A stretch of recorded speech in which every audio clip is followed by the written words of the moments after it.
Sex scandal Prajwal ರೇವಣ್ಣರ investigation ಅನ್ನು ತನಿಖೆ ಮಾಡಿದ ಅಥವಾ ಇನ್ವೆಸ್ಟಿಗೇಷನ್ ಮಾಡಿದ ಅಧಿಕಾರಿಯ ಕೈಗೆ ಈಗ ಧರ್ಮಸ್ಥಳದ ಫೈಲ್ಸ್ ವರ್ಗಾವಣೆಯಾಗ್ತಾ ಇದೆ. ಧರ್ಮಸ್ಥಳ ಎಸ್ಐಟಿ ತಂಡದ ಮುಖ್ಯ ತನಿಖಾಧಿಕಾರಿ ಯಾರು ಗೊತ್ತಾ? ಇದೇ ಪ್ರಜ್ವಲ್ ರೇವಣ್ಣರ ಕೇಸನ್ನು ಭೇದಿಸಿದ ಅದೇ ಅಧಿಕಾರಿ. ಹಾಗಾದ್ರೆ Dharmasthala files Prajwal case investigator ಕೈಗೆ Dharmasthala files case. Dharmasthala SIT ತಂಡದ ಮುಖ್ಯ ತನಿಖಾಧಿಕಾರಿ ಯಾರು ಗೊತ್ತಾ? ಇದು ಫ್ರೀಡಂ ಟಿವಿಯ ಬಿಗ್ ಎಕ್ಸ್ಕ್ಲೂಸಿವ್ ಆದಂತಹ ಸುದ್ದಿ. ಧರ್ಮಸ್ಥಳ ಫೈಲ್ಸ್ ಈಗ ಯಾರ ಕೈಗೆ ಹೋಗ್ತಾ ಇದೆ? ಧರ್ಮಸ್ಥಳ ಫೈಲ್ಸ್ ಮುಖ್ಯ ತನಿಖಾಧಿಕಾರಿಯಾಗಿ ಎಸ್ಪಿ ಸೈಮನ್ ನೇಮಕ. ಎಸ್ಪಿ ಸಿಐ ಸೈಮನ್ ಕ್ಲಿಷ್ಟಕರ ಪ್ರಕರಣಗಳ ತನಿಖೆಯ ಎಕ್ಸ್ಪರ್ಟ್. ಪ್ರಜ್ವಲ್ ರೇವಣ್ಣಗೆ ಜೈಲು ಶಿಕ್ಷೆ ಆಗೋದಕ್ಕೂ ಕೂಡ ಸೈಮನ್ ತನಿಖೆಯೇ ಕಾರಣ. ಪ್ರಜ್ವಲ್ ರೇಪ್ ಪ್ರಕರಣದ ಚೀಫ್ ಇನ್ವೆಸ್ಟಿಗೇಟಿಂಗ್ ಆಫೀಸರ್ ಇವರೇ. ಧರ್ಮಸ್ಥಳದ ಪ್ರಕರಣದಲ್ಲೂ ಸತ್ಯ ಬಯಲು ಮಾಡೋಕೆ ಹೊರಟ ಸೈಮನ್. ಪ್ರಜ್ವಲ್ ಕೇಸ್ ಇನ್ವೆಸ್ಟಿಗೇಟರ್ ಕೈಗೆ ಧರ್ಮಸ್ಥಳ ಫೈಲ್ಸ್ ಪ್ರಕರಣ ಹೋಗಿದೆ. ಪ್ರಜ್ವಲ್ ಸೆಕ್ಸ್ ಸ್ಕ್ಯಾಂಡಲ್ ಪ್ರಕರಣ ರಾಜ್ಯದಲ್ಲಿ ಸಂಚಲನವನ್ನ ಮೂಡಿಸಿದಾಗ ಸರ್ಕಾರಕ್ಕೂ ಕೂಡ ಅತಿ ದೊಡ್ಡ ಸವಾಲಾಗಿತ್ತು. ಎಸ್ಐಟಿ ರಚನೆ ಮಾಡಬೇಕು ಅನ್ನೋ ಒತ್ತಡ. ಆ ಮಧ್ಯೆ ಎಸ್ಐಟಿ ರಚನೆಯೂ ಕೂಡ ಆಯಿತು. ಎಸ್ಐಟಿ ರಚನೆಯ ಮುಖಾಂತರವಾಗಿ ಪ್ರಜ್ವಲ್ ರೇವಣ್ಣ ಎನ್ನುವಂತಹ ಪ್ರಭಾವಿ ರಾಜಕಾರಣಿಯ ಒಂದು ಪ್ರಕರಣವನ್ನು ಅತ್ಯಂತ ನಿಷ್ಪಕ್ಷಪಾತವಾಗಿ ಅದನ್ನು ಭೇದಿಸಿ ಅದಕ್ಕೆ ಸಂಬಂಧಪಟ್ಟಂತಹ ಸಾಕ್ಷ್ಯಗಳನ್ನು ಸಂಗ್ರಹ ಮಾಡಿ 1500ಕ್ಕೂ ಹೆಚ್ಚು ಪುಟಗಳ ಚಾರ್ಜ್ ಶೀಟ್ ಸಲ್ಲಿಸೋದಕ್ಕೆ ಇದೇ ಸೈಮನ್ ಕಾರಣ. ಆ ತರಹದ ಅನೇಕ ಕೇಸ್ಗಳನ್ನು ನಿಭಾಯಿಸಿರುವಂತಹ ಅನುಭವ ಮತ್ತು ಎಕ್ಸ್ಪರ್ಟ್ ಆಗಿರುವಂತಹ ಸೈಮನ್ ಅವರಿಗೆ ಒಂದು ವೇಳೆ ಧರ್ಮಸ್ಥಳ ಫೈಲ್ಸ್ ಕೈಗೆ ಸಿಕ್ಕರೆ ನಿಜಕ್ಕೂ ಕೂಡ ಆ ಪ್ರಕರಣದಲ್ಲಿಯೂ ಕೂಡ ಧನಾತ್ಮಕವಾದಂತಹ ಮತ್ತು ಸಮಾಜಕ್ಕೆ ಸಂದೇಶ ಸಿಗುವಂತಹ ಒಂದು ಫಲಿತಾಂಶ ಸಿಗಬಹುದು ಎನ್ನುವಂತಹದ್ದು ಇತ್ತೀಚೆಗೆ ಜನರಲ್ಲೂ ಕೂಡ ಆಗ್ತಾ ಇರತಕ್ಕಂತಹ ಚರ್ಚೆ. ಇದು ನಿಮ್ಮ ಫ್ರೀಡಂ ಟಿವಿಯ ಬಿಗ್ ಎಕ್ಸ್ಕ್ಲೂಸಿವ್ ಆದಂತಹ ಸುದ್ದಿ. ಧರ್ಮಸ್ಥಳ ಫೈಲ್ಸ್ ಮುಖ್ಯ ತನಿಖಾಧಿಕಾರಿಯಾಗಿ ಎಸ್ಪಿ ಸೈಮನ್ ನೇಮಕ ಆಗಿದ್ದಾರೆ. ಇನ್ನು ಎಸ್ಪಿ ಸೈಮನ್ ಕ್ಲಿಷ್ಟಕರ ಪ್ರಕರಣಗಳನ್ನು ಭೇದಿಸಿದ ಎಕ್ಸ್ಪರ್ಟ್ ಕೂಡ ಹೌದು. ಪ್ರಜ್ವಲ್ ರೇವಣ್ಣಗೆ ಜೈಲು ಶಿಕ್ಷೆ ಆಗೋದಕ್ಕೂ ಕೂಡ ಸೈಮನ್ ತನಿಖೆಯೇ ಕಾರಣವಾಗಿತ್ತು. ಇನ್ನು ಪ್ರಜ್ವಲ್ ರೇಪ್ ಪ್ರಕರಣದ ಚೀಫ್ ಇನ್ವೆಸ್ಟಿಗೇಟಿಂಗ್ ಆಫೀಸರ್ ಇವರೇ ಆಗಿದ್ರು. ಇನ್ನು ಧರ್ಮಸ್ಥಳದ ಪ್ರಕರಣದಲ್ಲೂ ಕೂಡ ಸತ್ಯ ಬಯಲು ಮಾಡೋಕೆ ಹೊರಟಿರುವಂತಹ ಸೈಮನ್. ಹಾಗಾದ್ರೆ ಸೈಮನ್ ಕೈಗೆ ಧರ್ಮಸ್ಥಳ ಫೈಲ್ಸ್ ಹೋಗುತ್ತೆ.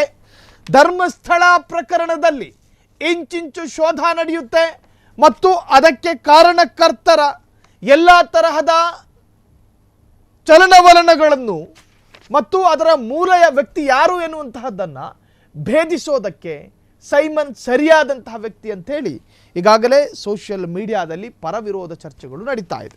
ಒಟ್ಟಾರೆ ಮಾಜಿ ಸಂಸದ ಪ್ರಜ್ವಲ್ ರೇವಣ್ಣರ ಸೆಕ್ಸ್ ಸ್ಕ್ಯಾಂಡಲ್ ಪ್ರಕರಣವನ್ನು ಭೇದಿಸಿದ ಪೊಲೀಸ್ ಆಫೀಸರ್ ತನಿಖಾಧಿಕಾರಿ ಈಗ ಧರ್ಮಸ್ಥಳ ಫೈಲ್ಸ್ ಅನ್ನು ಕೂಡ ಕೈಗೆತ್ತಿಕೊಂಡಿದ್ದಾರೆ. ಧೂಳನ್ನ ಕೊಡವಿ ಆ ಫೈಲನ್ನು ಕೈಗೆತ್ತಿಕೊಂಡು ತನಿಖೆ ಚುರುಕುಗೊಂಡಿದೆ. ಇನ್ನೇನು ಕೆಲವೇ ದಿನಗಳಲ್ಲಿ ಅದರ ಫಲಿತಾಂಶ ಹೊರಬೀಳುತ್ತಾ ಎನ್ನುವಂತಹದ್ದು. ಹಾಗಾದರೆ ಎಸ್ಪಿ ಸೈಮನ್ ಇನ್ವೆಸ್ಟಿಗೇಷನ್ ಹಿಸ್ಟರಿಯೇ ಒಂತರಹದ ರಣರೋಚಕ ಕುತೂಹಲಕಾರಿಯಾದಂತಹ ಹಿಸ್ಟ್ರಿ ಅವರದು. ಹಲವು ಪ್ರಕರಣ ಭೇದಿಸಿರುವಂತಹ detective SP CA Simon Lokayukta ಹಗರಣದಿಂದ ಹಿಡಿದು ಗೌರಿ ಲಂಕೇಶ್ ಪ್ರಕರಣದವರೆಗೂ ಕೂಡ ರಾಘವೇಶ್ವರ ಭಾರತಿ ಸ್ವಾಮೀಜಿ ಮೇಲಿನ ತನಿಖೆಯಿಂದ ಹಿಡಿದು ಇದು ಎಸ್ಪಿ ಸೈಮನ್ ಇನ್ವೆಸ್ಟಿಗೇಷನ್ ಹಿಸ್ಟರಿಯೇ ರಣರೋಚಕ. ಹಲವು ಪ್ರಕರಣ ಭೇದಿಸಿರುವ ಡಿಟೆಕ್ಟಿವ್ ಎಸ್ಪಿ ಸಿಎ ಸೈಮನ್ ಅನೇಕಾರು ಪ್ರಕರಣ ಲೋಕಾಯುಕ್ತ ಹಗರಣದಿಂದ ಹಿಡಿದು ಗೌರಿ ಲಂಕೇಶ್ ಹತ್ಯಾ ಪ್ರಕರಣದವರೆಗೂ ಕೂಡ ರಾಘವೇಶ್ವರ ಭಾರತಿ ಸ್ವಾಮೀಜಿ ಮೇಲಿನ ತನಿಖೆಯಿಂದ ಹಿಡಿದು ಪ್ರೊಫೆಸರ್ ಎಂಎಂ ಕಲಬುರ್ಗಿ ಹತ್ಯೆ ಲೋಕಾ ಪ್ರಕರಣ, ನಕಲಿ ಛಾಪಾ ಕಾಗದ ಹಗರಣ ಸೇರಿ 10 ಕೇಸಲ್ಲಿ ಸೈಮನ್ ತನಿಖೆ. ಈಗ ಸೈಮನ್ ಅವರ ಕೈಗೆ ಧರ್ಮಸ್ಥಳ ಫೈಲ್ಸ್ ಕೇಸ್.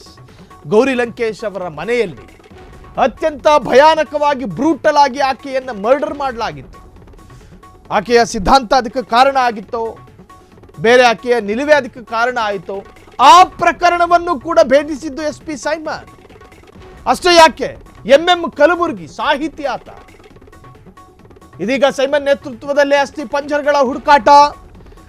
ಆ ಹುಡುಕಾಟದ ಪ್ರಕರಣ ಕೈಗೆತ್ತಿಕೊಂಡಿರುವವರು SP ಸೈಮನ್. ಕಲಬುರ್ಗಿಯಂತಹ ಅತ್ಯಂತ ದೊಡ್ಡ ಸಾಹಿತಿ, ಎಡಪಂಥೀಯ ಪರವಾದ ಸಾಹಿತ್ಯಗಳನ್ನ ಅಥವಾ ಎಡಪಂಥೀಯ ಪರವಾದಂತಹ ಕೆಲ ನಿಲುವುಗಳನ್ನ ಇಟ್ಕೊಂಡಿದ್ರು ಅನ್ನೋ ಕಾರಣಕ್ಕೆ ಆ ವ್ಯಕ್ತಿಯನ್ನು ಕೂಡ ಆ ವಯಸ್ಸಿನಲ್ಲಿ ಅತ್ಯಂತ ಸಂಶಯಾಸ್ಪದವಾದಂತಹ ಕೊಲೆ ಆಯಿತು. ಆ ಕೊಲೆಯನ್ನು ಭೇದಿಸಿದ್ದು ಇದೇ ಸೈಮನ್. ಲೋಕಾಯುಕ್ತ ಹಗರಣದಿಂದ ಹಿಡಿದು, ಕರಪ್ಟ್ ಕೇಸ್ನಿಂದ ಹಿಡಿದು ಗೌರಿ ಲಂಕೇಶ್ ಹತ್ಯೆಯವರೆಗೂ ಕೂಡ ಅತ್ಯಂತ ಸವಾಲಾಗಿತ್ತು. ಗೌರಿ ಲಂಕೇಶ್ ಹತ್ಯಾ ಪ್ರಕರಣದಲ್ಲಿ ಆರೋಪಿಗಳನ್ನ ಭೇದಿಸೋದು ಪೊಲೀಸರಿಗೆ ಕಬ್ಬಿಣದ ಕಡಲೆ ಆಗಿತ್ತು. ಆರೋಪಿಗಳು ಸಾಕ್ಷಿನಾಶ ಮಾಡಿದ್ರು, ಆರೋಪಿಗಳು ತಮ್ಮ ಗುರುತೆ ಸಿಗದ ಹಾಗೆ ಅದನ್ನ ಎಲ್ಲವನ್ನೂ ಕೂಡ ಮರೆಮಾಚಿದ್ರು. ಗೌರಿ ಲಂಕೇಶ್ ಮನೆಯಲ್ಲಿ ಸಂಜೆ ಆಗ್ತಾ ಇದ್ದ ಹಾಗೆ ಆಕೆ ಮನೆ ಒಳಗೆ ಪ್ರವೇಶ ಆಗುವುದಕ್ಕೂ ಮುನ್ನ ಆ ಮನೆಯ ಬಾಗಿಲ ಮುಂದೆಯೇ ಆಕೆಯ ಶಿರಚ್ಛೇದ, ಅರ್ಥಾತ್ ಆಕೆಯ ಕೊಲೆ. ಅದನ್ನ ಭೇದಿಸುವಂತಹ ಸವಾಲು ಕೊಟ್ಟಿದ್ದು ಈ ವ್ಯಕ್ತಿಗೆ ಅಥವಾ ಈ ಅಧಿಕಾರಿಗೆ.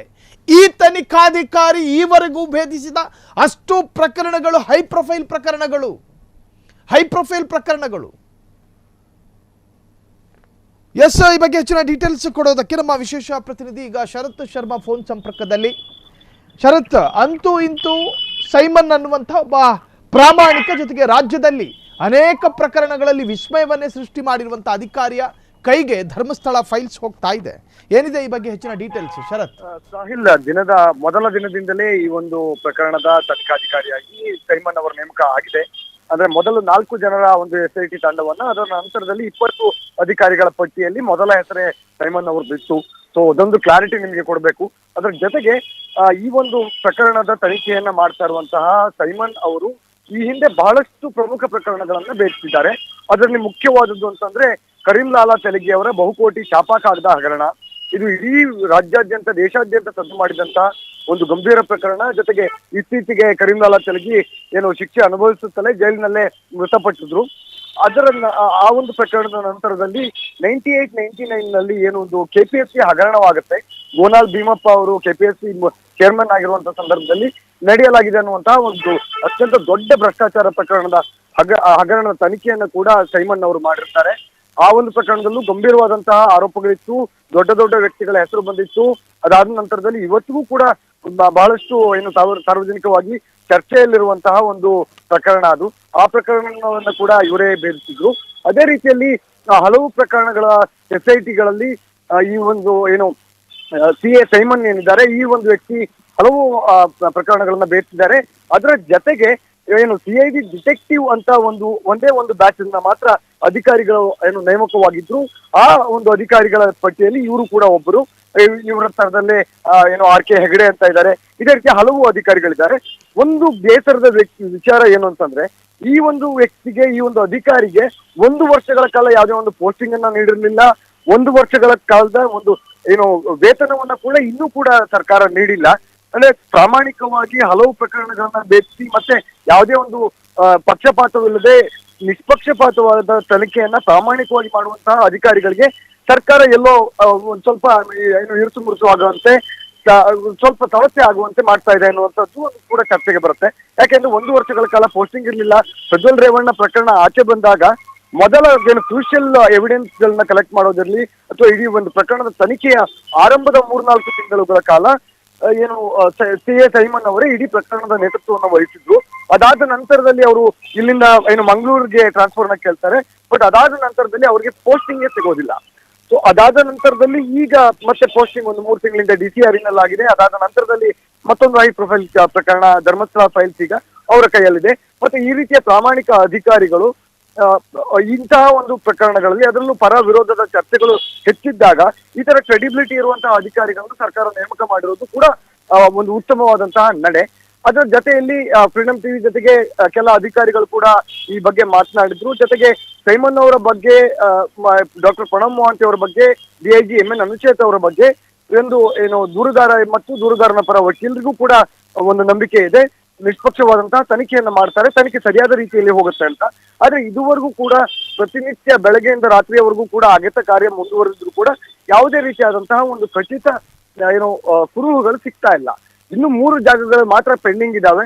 ಈ 3 ಜಾಗಗಳ ಪೆಂಡಿಂಗ್ ಅದನ್ನ ತನಿಖೆ ಅಗೆದ ನಂತರದಲ್ಲಿ ಅಲ್ಲೂ ಕೂಡ ಅಸ್ಥಿ ಪಂಜರಗಳು ಸಿಗದೇ ಇದ್ರೆ ಈ ಒಂದು ತನಿಖಾ ತಂಡ ಯಾವ ರೀತಿಯ ಮುಂದಿನ ನಡೆಯನ್ನ ಇಡುತ್ತೆ, CA ಸೈಮನ್ ಅವರು ಯಾವ ರೀತಿಯಾಗಿ ಪ್ರಕರಣವನ್ನು ಮುಂದೆ ತಗೊಂಡು ಹೋಗ್ತಾರೆ, ಜೊತೆಗೆ ಡಾಕ್ಟರ್ ಪ್ರಣಬ್ ಮೊಹಾಂತಿ ಅವರ ನೇತೃತ್ವ ಮತ್ತು DIGMN ಅಂಕಿತ್ ಅವರ ಒಂದು ಅನುಭವ ಕೂಡ ಈ ಒಂದು ತನಿಖಾ ತಂಡಕ್ಕಿದೆ. ಸಾಗಿ ಥ್ಯಾಂಕ್ ಯು ಶರತ್ ತಮ್ಮೆಲ್ಲ ಡೀಟೇಲ್ಸಿಗೆ. ಒಟ್ಟಾರೆ ಅನೇಕ ಪ್ರಕರಣಗಳನ್ನು ಭೇದಿಸಿ ಅದರಿಂದ ಧನಾತ್ಮಕವಾದಂತಹ ರಿಸಲ್ಟನ್ನು ತಂದ, ಅದರಲ್ಲೂ ಕೂಡ ಹೈ ಪ್ರೊಫೈಲ್ನಂತಹ ಸರ್ಕಾರಕ್ಕೆ ಚಾಲೆಂಜನ್ನು ಎಸಗಿದ್ದಂತಹ ಪ್ರಕರಣಗಳನ್ನೂ ಕೂಡ ಲೀಲಾಜಾಲವಾಗಿ ಭೇದಿಸಿ ಸಂಬಂಧಪಟ್ಟಂತಹ ಅಪರಾಧಿಗಳನ್ನು ಜೈಲಿಗೆ ಅಟ್ಟಿದಂತಹ ಖ್ಯಾತಿಯು ಕೂಡ ಈ ಅಧಿಕಾರಿಗೆ ಇದೆ. ಈ ಅಧಿಕಾರಿಯ ಕೈಗೆ ಈಗ ಧರ್ಮಸ್ಥಳ ಫೈಲ್ಸ್ ಮುಂದೇನಾಗುತ್ತೋ ಜನಪರ ಅಥವಾ ಪರವಿರೋಧ ಚರ್ಚೆಗಳು ಕೂಡ ಸಾಮಾಜಿಕ ಜಾಲತಾಣದಲ್ಲಿ ಶುರುವಾಗಿದೆ. ಕ್ಷಣ ಕ್ಷಣದ ಸುದ್ದಿಗಳಿಗಾಗಿ ಫ್ರೀಡಂ ಟಿವಿ ಸಬ್ಸ್ಕ್ರೈಬ್ ಮಾಡಿ, ಲೈಕ್ ಮಾಡಿ ಹಾಗೂ ಫಾಲೋ ಮಾಡಿ. ಹೊಸ ಸುದ್ದಿಗಳ ನೋಟಿಫಿಕೇಶನ್ಗಾಗಿ ಬೆಲ್ ಐಕಾನ್ ಮೇಲೆ ಕ್ಲಿಕ್ ಮಾಡಿ.